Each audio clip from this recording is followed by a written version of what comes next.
Without further ado, let's continue. The right to restrict processing. So I hope you had a go at the true or false questions, and I hope you enjoyed them. And now let's begin. So the right to restrict processing is the fifth of the rights in relation to individuals' data. This essentially means that individuals can make organizations temporarily stop processing their data, although the data they still have the personal data.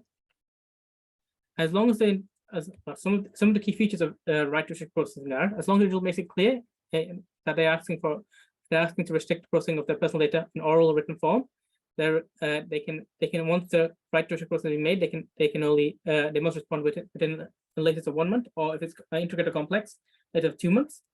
If personal data is being made to other parties or made public online, organizations notify each recipient of personal data that they're restricting processing. Remember, when this right is applied, organizations still have your personal data. It is not deleted, not erased, and if they choose to, they can resume processing if they're satisfied with accuracy. So, when do individuals have the right to restrict processing? Individuals have the right to restrict processing if organizations are verifying the accuracy of contested personal data. They've unlawfully processed the data for which they request restriction rather than erasure. And then you request personal data to defend against a legal claim, but the organization does not. So, for example, the defending against a legal claim would be, say I'm processing video data to show that I was acting in self-defense. Organization cannot process the data to see my face or to track my face or stuff like that. When organizations deliberating whether they're legitimate when organizations deliberating whether their legitimate interest supersedes the individual interest due to objection by the individual. So this one's a little hard to prove because, as I said before, organizing legitimate interest could be commercial legitimate interest, which is profit-making activities, could be their legitimate interest, and individual legitimate interest could be it could be not have any negative impacts on your life. So direct marketing may have an impact on your life, but it might not supersede the legitimate interest of a commercial organizations want to make a profit. Organizations are really testing the limits of legitimate interest, and I've been mentioning quite a few through the modules, but that's the one I'm most concerned about, and I think that's the one that should be revised. What can organizations do with restricted data? So the organization cannot do anything with restricted data other than store it. Though there are a few exceptions to this as well. An organization can resume processing if they acquire fresh consent from the individual whose data they have restricted, to protect rights from another individual, or the public interest cases. They're compelled by law and it's used to defend against illegal claims. Again, the thing to know is that the law comes first in all these. All the rights the law comes first. They can all be superseded by the law. For almost most of these rights and most things in data collection, the government wants something, they can get it because they're the ones who made a law to protect your rights, and they also wanted to protect other people's rights or protect what they believe their rights are. It's okay in a democracy like the UK, but remember, other countries are not so lucky. And if the UK does not continue to be a democracy, this law could be certainly abused.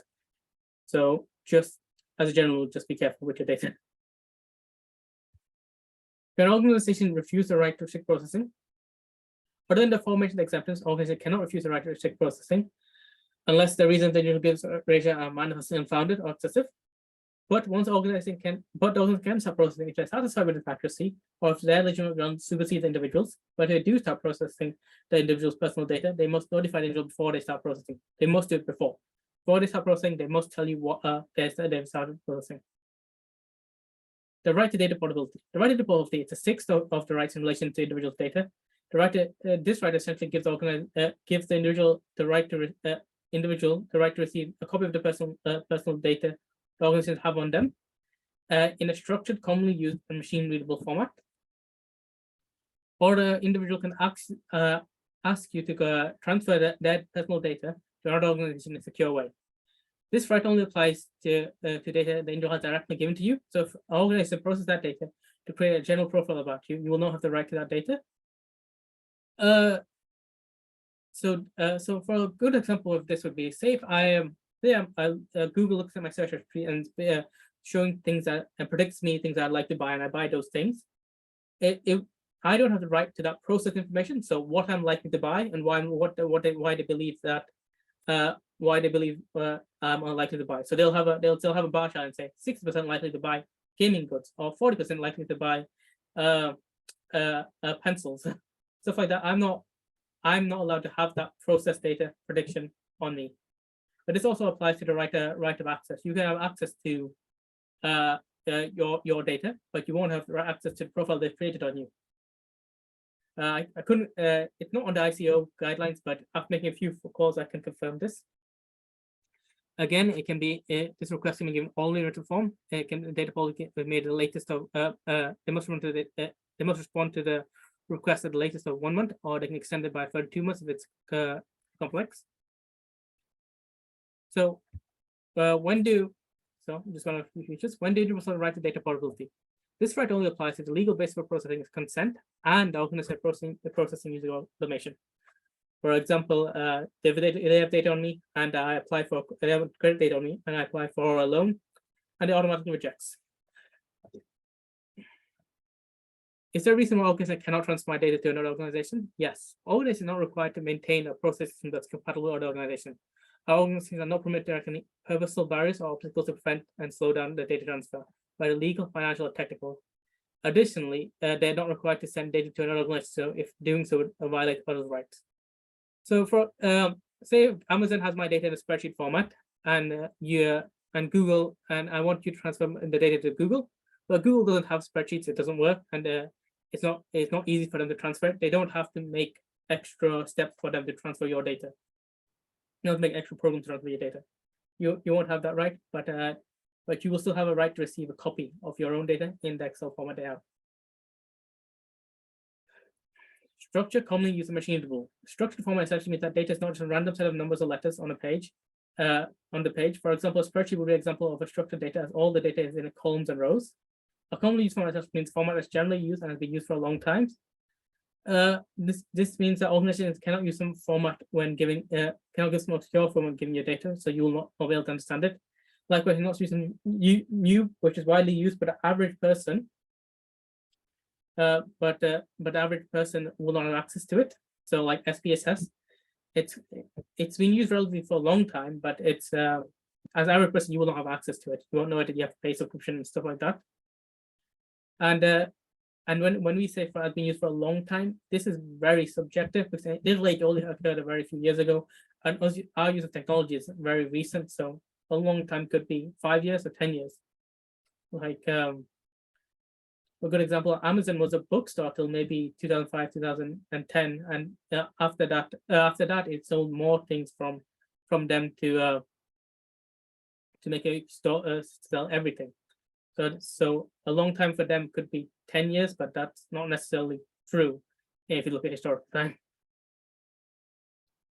Oh, sorry, I think I skipped a bit. Finally, the data must be machine readable. This means a format where individuals can identify, recognize, and extract specific data. So again, a spreadsheet is a good example of this. We can see, you identify each column, you can recognize each row, and you extract the specific data by saying B20, for example. Yeah, other than the formatted exemptions, they cannot refuse the right of portability unless it's manifest, unfounded, or excessive. And if the organization refuses the individual's right of portability, the organization must tell the individual they'll not transfer the personal data, why they explain they do not transfer data, and they should also inform the individual of the right to make a complaint to the supervisory body, i.e. the ICO. Our right to object. The right to object is the seventh of the rights. The right to object is the seventh of the rights in relation to personal data. This essentially means organizations must stop processing data. Some general features are as long as it makes it clear that they're asking for the right to object to personal data, either only in written form or in a advanced request. Once the request for data portability is made, organizations respond to the request at least 1 month, and organizations can extend the response by further 2 months from the initial month to request intricate and complex data. So if you use the right to object, if you use the right if you use the right object, organizers must stop processing your data, and the right to object and right to restrict processing are heavily linked. So while they're verifying the right to object is valid, they must stop processing your data, and they must stop processing your data. They're heavily linked. So when do you have the right to object? So individuals have the right to object for marketing purpose. This is an absolute right with no exceptions. Individuals do not have the right to object on the following: lawful basis, public task, or legitimate interest. But this is not an absolute right, and they can be contested. If an organization proves that legitimate interest supersedes the individual, or that they are processing for defense against a legal claim, they can refuse this right. Can an organization refuse the right to object? Yeah, and then the aforementioned exemptions, they cannot refuse the right to object if the reasons they don't ask for a rate are manifestly unfounded or excessive. If the organization refuses the individual's right to object, the organization must tell the individual they will not be acting why they believe they do not need to, and they should also inform the individual of the right to make a complaint to supervisory, i.e. the ICO. Okay, finally, the final right are your rights in regard to automated decision making, including profiling. So this is essentially when organizations make decisions based on you, make automated decisions based on the data they've collected. I just automatically declining a credit score or declining a phone contract if you got bad credit. The rights in relation to automated decision making are the final right in regarding personal data. This essentially means automated decision making is any decision made without human involved. The organization get information on an individual using a variety of sources: search history, what you buy, what you watch, and what you listen to, and what you read. This can be then put into algorithm and be used to categorize people. The organization can use this data to find out preferences, predict behavior, and make decisions about them, whether you can get a loan or not. Organization cannot make a decision solely based on information if its decision has a legal impact on an individual or has a similar substantial impact. Though organizations can carry out this kind of decision making, even if it has a legal or similar substantial impact, if they have the individual consent, the law requires them to, and they need to perform a contract. The organization must have carried out the data production impact assessment. This essentially means organizations must assess the risk using automated decision making and have shown how they will minimize them. An organization must inform the individuals about the reasoning behind decision making and potential consequences for the individual. Additionally, it must be certain that the person can request human assistant voice their opinion and get justification for the decision and challenge it. And that's the end. Just a few more notes about this. This is quite a powerful right and quite important because some countries don't have this, and organizations can just make automated decisions based on the data they have on you, and you have no recourse, you have no human involvement, no contacts. So it's very important that we appreciate this right and we use it. I know there wasn't much on it on this case, but I'm trying to give a brief summary of your rights in the data collection. I hope you enjoyed this part of the rights, and I will see you in the next lecture.